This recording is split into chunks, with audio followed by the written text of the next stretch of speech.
नमस्कार दोस्तों, मैं हूं शुभंकर पाल, कंसल्टेंट सिविल इंजीनियर। आज आप लोगों को मैं बताऊंगा, अगर आप एक सिविल इंजीनियर हैं, आप सिविल इंजीनियरिंग कंप्लीट कर चुके हैं, चाहे डिप्लोमा हो या फिर बीटेक हो, उसके बाद आप किस तरह से अपना फ्यूचर डिसाइड कर सकते हैं। क्योंकि बहुत सारा स्टूडेंट का मन में, इंक्लूड मेरा भी, जब मैं स्टूडेंट था उस टाइम पे मेरा भी मन में कंफ्यूजन आया था। मैं बीटेक किया था, उसके बाद मैं क्या करूँ, जॉब सेक्टर में जाऊँ और उसमें प्राइवेट सेक्टर में जाऊँ या फिर गवर्नमेंट जॉब के लिए प्रिपरेशन करूँ या फिर गेट के लिए प्रिपरेशन करूँ या फिर मैनेजमेंट में जाऊँ। ठीक है, तो क्या करूँ। तो ये कंफ्यूजन हर एक इंजीनियर्स के मन में आता है और इस कंफ्यूजन के वजह से थोड़ा फैमिली का भी प्रेशर रहता है, उस टाइम पे करियर में कुछ करना है ऐसा भी दबाव रहता है। तो इसके चलते सही करियर डिसाइड नहीं कर पाते हैं। तो क्या होता है, आगे चल के कोई भी करियर ऑप्शन वो लोग चूज कर लेते हैं और उनसे फिर स्किप करना और लाइफ में कुछ अच्छा करना बहुत ही डिफिकल्ट हो जाता है। तो मैं आप लोगों को इस वीडियो में गाइड करूंगा किस तरह से आपको सोचना है और after civil engineering step by step आप किस तरह से अपना करियर जो है उसको अच्छा जगह पे लेके जा सकते हैं और अपना जो इंटरेस्ट है उस बेसिस पे अपना पोर्टफोलियो क्रिएट कर सकते हैं। तो चलिए दोस्तों, इस वीडियो के साथ बने रहिए और इस वीडियो को एंड तक जरूर देखिएगा। तो सबसे पहले बात करते हैं दोस्तों, अगर आप बीटेक या फिर डिप्लोमा सिविल इंजीनियरिंग सेक्टर में एक दो ही स्ट्रीम होता है, ठीक है, इनमें से कोई भी एक आप लोग कर लेते हैं। कोई बीटेक करते हैं, कोई डिप्लोमा करते हैं। तो जो लोग डिप्लोमा करते हैं, सबसे पहले मैं उनके लिए बताता हूँ, उसके बाद बीटेक के बारे में मैं बताता हूँ। तो सबसे पहले अगर आप डिप्लोमा कर चुके हैं, चाहे गवर्नमेंट कॉलेज से किए चाहे आप प्राइवेट कॉलेज से किए, तो जब आप थर्ड ईयर या फिर सेकेंड ईयर में हो तभी आपका जो करियर है उसको किस तरह से आप डिजाइन करना चाहते हैं उसको आप सोचिए। क्योंकि देखिए, एक्चुअली हम लोगों का मन में एक दबाव रहता है जब हम लोग पास आउट करते हैं, क्योंकि उस टाइम पे आप देखते हैं दूसरों को कॉपी करते हैं, कोई इस जगह पे चला गया या फिर कोई जॉब करके इस पोजीशन पे है, तो आप उसको देख के उनका जो करियर का पाथ है वो कॉपी करने का कोशिश करते हैं। लेकिन यहाँ पर आप लोग क्या मिस्टेक करते हैं, अपना बेसिक नेचर। हाँ दोस्तों, एक आपका बेसिक नेचर होता है जो कि आपका जो जॉब है या फिर आप फ्यूचर में जो करने वाले हैं उसके साथ अलाइन होना चाहिए। जैसे कि मैं एग्जांपल के तौर पे आपको बताना चाहूंगा, मान लीजिए आपको पढ़ाई बहुत अच्छा लगता है, ठीक है, पढ़ाई में आपका पैशन है या फिर आपका जो टीचिंग पढ़ाई में बहुत अच्छा पैशन है और आप हमेशा चाहते हैं आप ऐसा माहौल में रहे जहां पर पढ़ाई को लेके कल्चर हो। तो देखिए, अगर आपका इस टाइप का अगर बेसिक नेचर है और आप आगे चल के कोई कंस्ट्रक्शन कंपनी खोलते हैं या फिर कोई साइड जॉब में घुस जाते हैं, तो आप डेफिनेटली मैं बता सकता हूँ डिप्रेस्ड हो जाएंगे। क्योंकि उसका जो जॉब प्रोफाइल है, उसके लिए जो नेचर वाला, उसके लिए जो पर्सनैलिटी वाला इंजीनियर चाहिए वो थोड़ा अलग लेवल का होता है, जो आपका नेचर है उसके साथ मैच नहीं कर रहे हैं। तो आपको डेफिनेटली हायर स्टडीज में जाना चाहिए। जैसे कि अगर आप डिप्लोमा कर रहे हैं तो आपको बीटेक में जाना चाहिए, जो बीटेक कर रहे हैं उसको एमटेक या फिर पीएचडी में जाना चाहिए और आपको टीचिंग लाइन में आपका करियर बनाना चाहिए। टीचिंग लाइन में आप बेसरकारी कॉलेज में भी पढ़ा सकते हैं, आप गवर्नमेंट कॉलेज में भी पढ़ा सकते हैं। जब मान लीजिए आप टीचिंग कर रहे हैं या फिर आपको कोई जॉब नहीं भी मिला होगा, फिर भी आप स्टूडेंट को पढ़ा सकते हैं।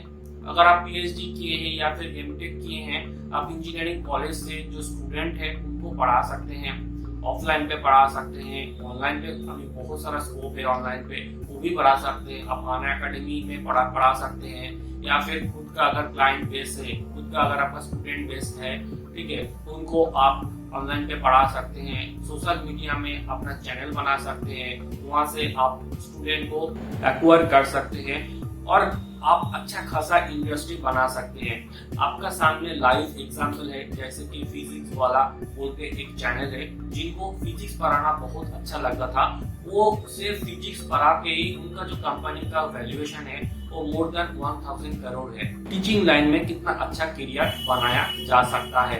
अगर आपको जॉब भी नहीं मिला होगा फिर भी आप बना सकते हैं। तो ये गया टीचिंग लाइन।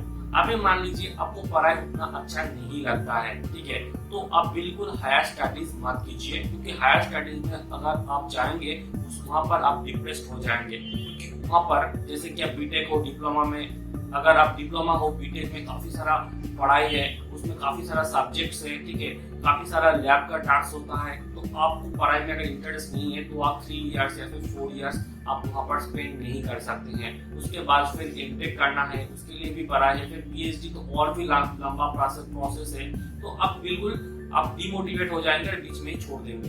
तो इस तरह का पर्सनैलिटी अगर आपका है तो आपके लिए सबसे सुइटेबल है जॉब। जैसे प्राइवेट सेक्टर में जॉब है वो आप कर सकते हैं, गवर्नमेंट सेक्टर में आप बिल्कुल ट्राई मत कीजिए, क्योंकि आपको पढ़ाई अच्छा नहीं लगता है तो आप लॉन्ग टर्म के लिए पढ़ाई नहीं कर सकते हैं। क्योंकि गवर्नमेंट जॉब पाने के लिए आपको काफी सारा पढ़ाई करना पड़ेगा, काफी पेशेंस रखना पड़ेगा। अभी का टाइम में काफी कंपटीशन हो चुका है गवर्नमेंट सेक्टर में, तो आपको पहले ही वहां से क्विट करना है। जैसे आपको पढ़ाई नहीं अच्छा लगता है तो आप बिल्कुल छोड़ दीजिए वो लाइन। किसी को देख के, किसी को कॉपी करके आप करियर डिसाइड मत कीजिए, आप आगे जाकर फंस जाएंगे, ठीक है। तो आप प्राइवेट सेक्टर में चले जाइए, वहां पर आपको स्टार्टिंग में जो सैलरी मिलेगा वो ज्यादा सैलरी नहीं मिलेगा, क्योंकि अभी सिविल का मार्केट जो है थोड़ा डाउन चल रहा है। तो इसी के वजह से अगर आप गवर्नमेंट कॉलेज से भी पास आउट करते हैं तो आपको कैंपसिंग में उतना अच्छा जॉब नहीं मिल रहा है। बेसरकारी सेक्टर में भी तो ऐसा प्रॉब्लम होगा ही, क्योंकि गवर्नमेंट कॉलेज से जो पास आउट हो रहे हैं उनको अगर कैंपसिंग में सही जॉब नहीं मिल रहा है तो आपको भी नहीं मिलेगा। इतना मतलब कि मैं श्योरली नहीं बताऊंगा, क्योंकि नहीं मिलने का चांसेस ज्यादा है। तो आपको क्या करना पड़ेगा, ऑफ कैंपसिंग में अप्लाई करना पड़ेगा।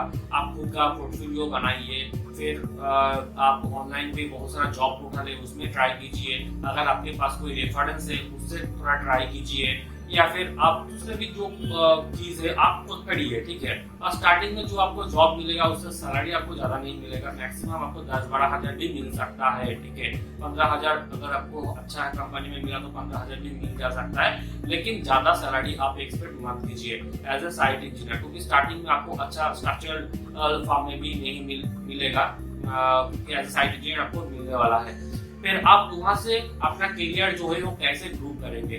बहुत सारे स्टूडेंट यहीं पर क्विट कर देते हैं, वो सोचते हैं मुझे 10,000 का नौकरी मिला, 12,000 का नौकरी मिला और मैं सुबह 8 बजे जाता हूँ, आता हूँ रात 9 बजे, ये क्या लाइफ हो गया, ठीक है।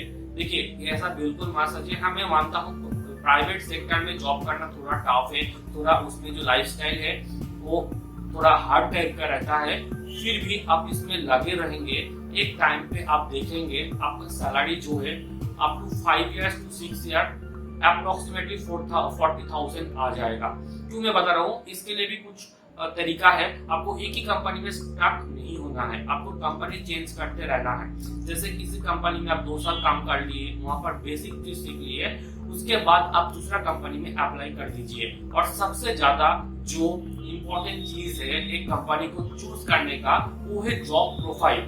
आप देखिए जो कंपनी में आप जॉब कर रहे हैं वहां पर आपको क्या जॉब प्रोफाइल दे रहे हैं।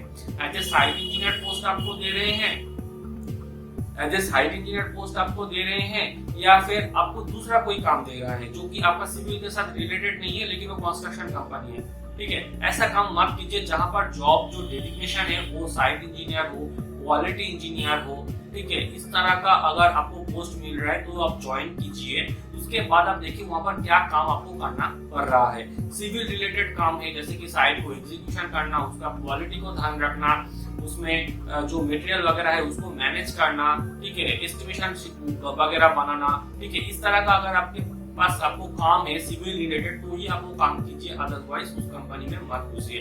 अगर कम सैलरी भी मिल रहा है और दूसरा कंपनी में आपको अच्छा जॉब प्रोफाइल मिल रहा है, आप उसमें घुस जाइए। और एक चीज जरूर देखिएगा, उस कंपनी के साथ पहले आप बात कर लीजिए। आपको ऑफर लेटर लेना है और अपॉइंटमेंट लेटर लेना है। ये काम आपको बाद में आएगा। क्यों आएगा? जब आप दूसरा कंपनी में जाएंगे वहां पर आपका जो एक्सपीरियंस है वो आप शो कैसे करेंगे वो पता चलेगा आपका अपॉइंटमेंट लेटर और आपका ज्वाइनिंग और आपका ऑफर लेटर से, ठीक है। उसके बाद ये भी देखिए आपको सैलरी स्लिप दे रहा है क्या नहीं। अगर आपको सैलरी स्लिप मिल रहा है तभी उस कंपनी में आप ज्वाइन कीजिए, क्योंकि बहुत सारा कंपनी में देखा हो जब आप छोड़ देते हैं आपको एक्सपीरियंस सर्टिफिकेट नहीं देता है, ठीक है। ऐसा बहुत सारा कंपनी करते हैं, फिर उनको उनके पास जाके मांगना पड़ता है, सर मुझे एक्सपीरियंस सर्टिफिकेट दीजिए, एक्सपीरियंस सर्टिफिकेट दीजिए, लेकिन उतना वैल्यू नहीं देता है। तो इसका जो प्रूफ है वो क्या है, आप उस कंपनी में काम किए हैं इसका एक प्रूफ है। वो प्रूफ क्या है, आपका सैलरी स्लिप।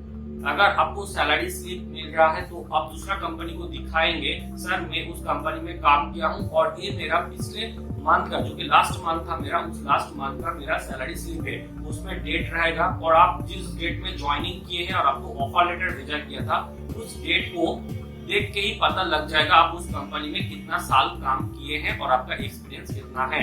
तो इस तरह से आपको जॉब क्विट करके फिर अच्छा कंपनी में अप्लाई करना है, जैसे कि L&T हो गया, फिर गैमन इंडिया हो गया, फिर टाटा प्रोजेक्ट्स हो गया, टाटा स्टील हो गया, ठीक है, सिंप्लेक्स हो गया। ये सब बड़ा जो कंपनी है, अच्छा कंपनी है, आप उसमें अप्लाई कीजिए। स्टार्टिंग में आपको ये सब कंपनी में जॉब नहीं मिलेगा, क्योंकि ये सब कंपनी फ्रेशर को बहुत ही कम रिक्रूट करते हैं, मिनिमम 4 to 5 इयर्स का एक्सपीरियंस वालों को रिक्रूट करते हैं, ठीक है। तो इस तरह से आप कंटिन्यू करके अपना करियर को बहुत अच्छा लेवल पे लेके जा सकते हैं।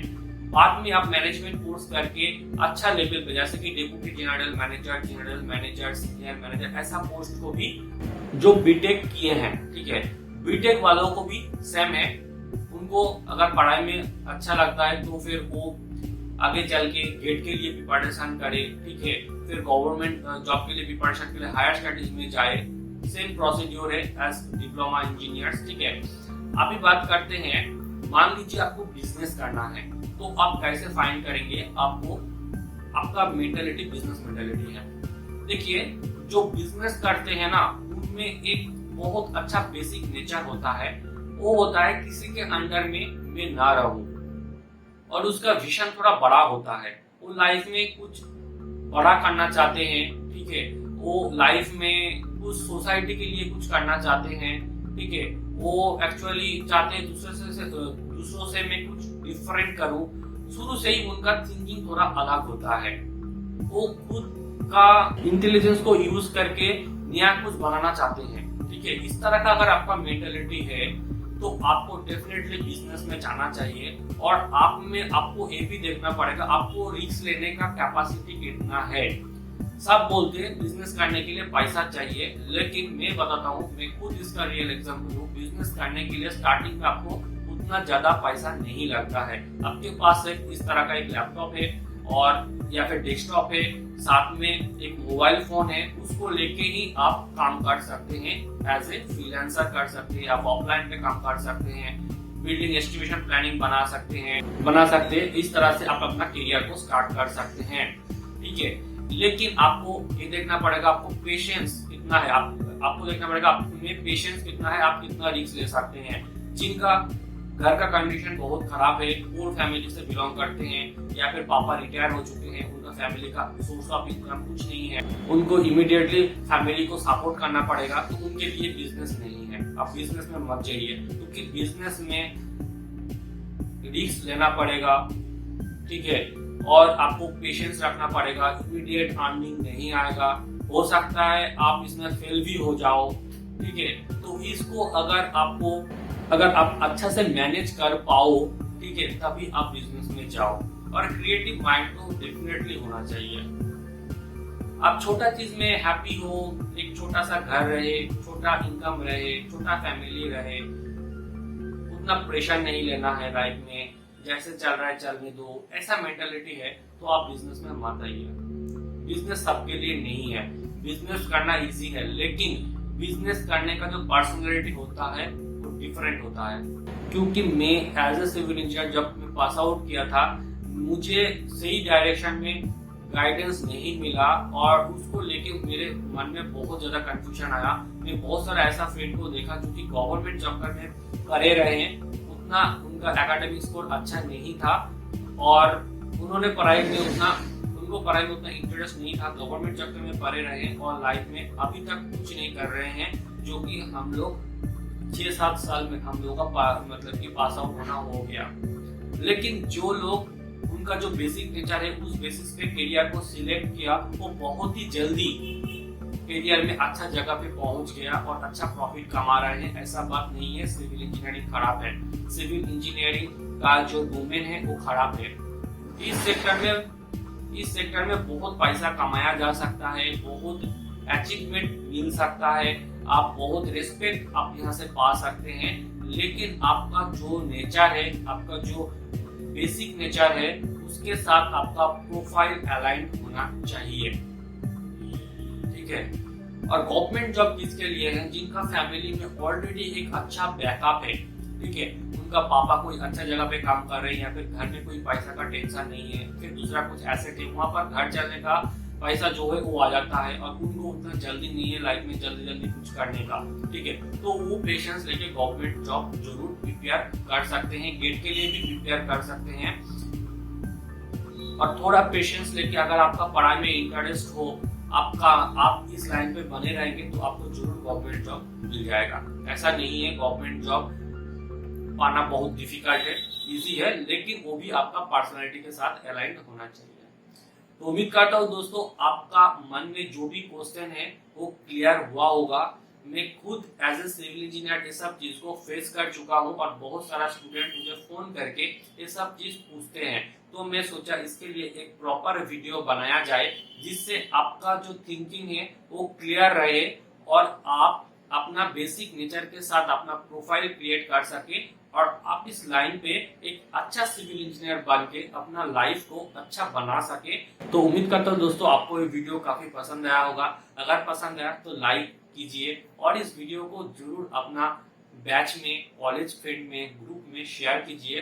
तो अच्छी लगे बस इतना ही दोस्तों, मिलते हैं अगला एक इंटरेस्टिंग वीडियो के साथ बने रहने के लिए और इस चैनल को सब्सक्राइब करके प्यार देने के लिए बहुत बहुत धन्यवाद।